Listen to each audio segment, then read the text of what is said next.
Guys, good morning. তো এই দেখো আমি ঘুম থেকে উঠে পড়েছি আর আমার চোখের অবস্থা দেখেছো, মনে হচ্ছে না ঘুমটা এখনও কিন্তু পূরণ হয়নি, আরও ঘুমাতে হবে। যাই হোক, মজা করছিলাম। তো সবাই অনেক অনেক ভালোভাবে দিনটা কাটাও। আর এই দেখো, দেখেছো আমার বোঝো কী করছে? আমার বোঝো কিন্তু মিনিকে দেখার জন্য বারবার করে উঠছে, ঠিক আছে?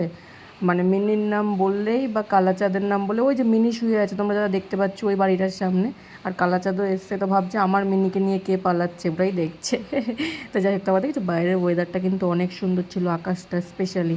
তো তারপর আমি ঘুম থেকে উঠে ব্রাশ করে নিলাম। এবার কি মা কী করছে দেখি। তো এই দেখো, মা বাজারে গিয়েছিলো চিংড়ি মাছ, তারপরে অনেক কিছু আরও নিয়ে এসছে। এই যে চিকেন নিয়ে এসেছিলো, কারণ আজকে আমাদের বাড়িতে দুজন আসবে, তো কে আসবে দেখতেই পাবে।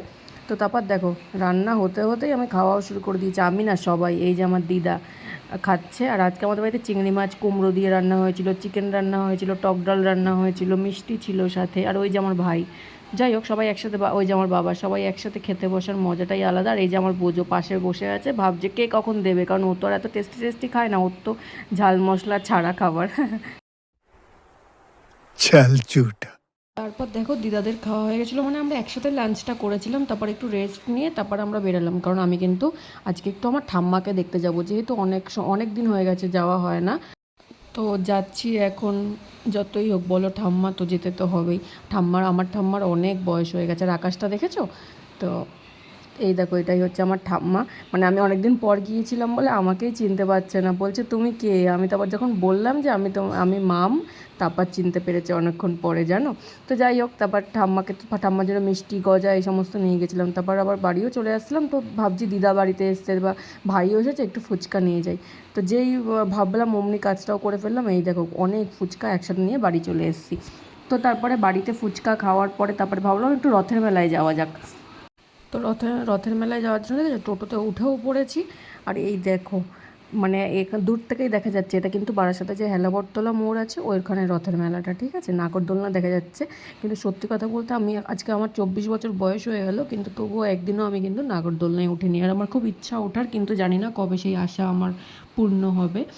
তো এই দেখো, এখান থেকে ভালো করে দেখাচ্ছি নাগরদোলনাটা। আর ভিড়টা জাস্ট দেখেছো, একেই আজকে সানডে, তো ভিড় তো হবেই, তাই না? সবারই ছুটির দিন, আর সবাই বছরে একবারই রথ আসে, তো সবাই তো আসবেই।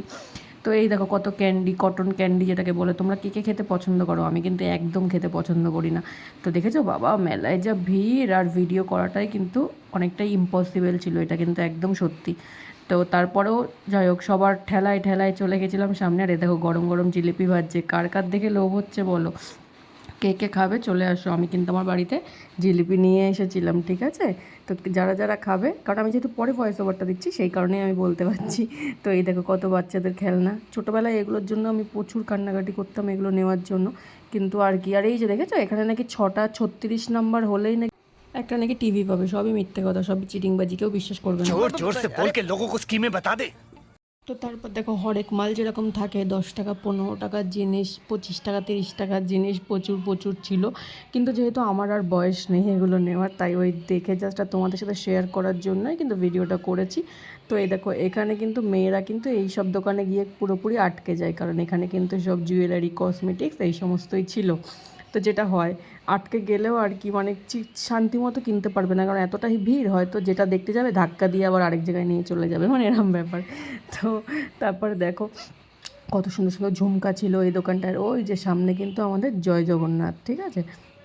তো যারা যারা জয় জগন্নাথ দেবের দর্শন করতে পারছো, তারা তারা একবার কমেন্টে কিন্তু জয় জগন্নাথ বলে যেও, ঠিক আছে? তো তারপরে এই দেখো, আমি তো দেখতে পাচ্ছি, আর আমার কাছে কিন্তু অনেকটাই কপাল ভালো ছিল, সেটা তোমরা দেখতেই পাবে পুরো ভিডিওটা দেখলে।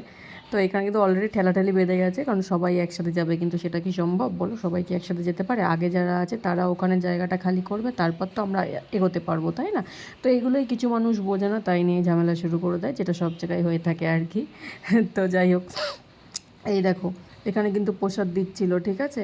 আর আমি কিন্তু প্রসাদের আগে কিন্তু একটু, এই দেখো দেখেছো, এটা আমার হাত, আমি একটু দড়িটা টেনে নিলাম, কারণ রথের মেলায় এসে দড়িটা আনবো না। আর তারপর কিন্তু আমি কিন্তু প্রসাদও পেয়েছিলাম, দেখেছো? এই জন্যই বলছিলাম যে আজকে আমার লাকটা ভালো ছিল। প্রসাদ পাওয়াটা কিন্তু সত্যি ভাগ্যের ব্যাপার। তো যাই হোক, তারপরে আমরা তো মেলা প্রায় ঘোরাই হয়ে গেছিলো। আর এই সাইডটা দিয়ে দেখো ওই কাপ টাপ যেগুলো থাকে আর কি মেলায়, এগুলো তো থাকবেই। আর তারপর যাই হোক প্রসাদটা নিয়ে দাদাদের কাছে চলে যাচ্ছি, কারণ প্রসাদ কিন্তু একা খাওয়ার থেকে অন্যকে বিলিয়ে দেওয়া অনেক বেশি পুণ্যের, যেটা আমি শুনে এসেছি মানে ছোটোবেলা থেকেই। তো তারপর দেখো এই যে মুখোশ, এই যে বাচ্চারা কিন্তু বাইক চড়ছে, তারপর এই যে থার, যে কার ওরকমের মতোই লাগছে এই গাড়িগুলোর। ওই যে সামনে দেখেছো, আমি তো ওগুলোকে ডিস্কো বলি, জানি না তোমরা কি বলো। আর ওই যে নাগরদোলনা, বাবারে কোনোদিনও ওঠার সৌভাগ্য হয়নি। তো তারপর দেখো বাড়িতে চলে এসেছি। আর ব্লগটা কেমন লাগলো অবশ্যই জানিও। সবাই ভালো থেকো আর এভাবেই আমাকে সাপোর্ট করো। Bye bye.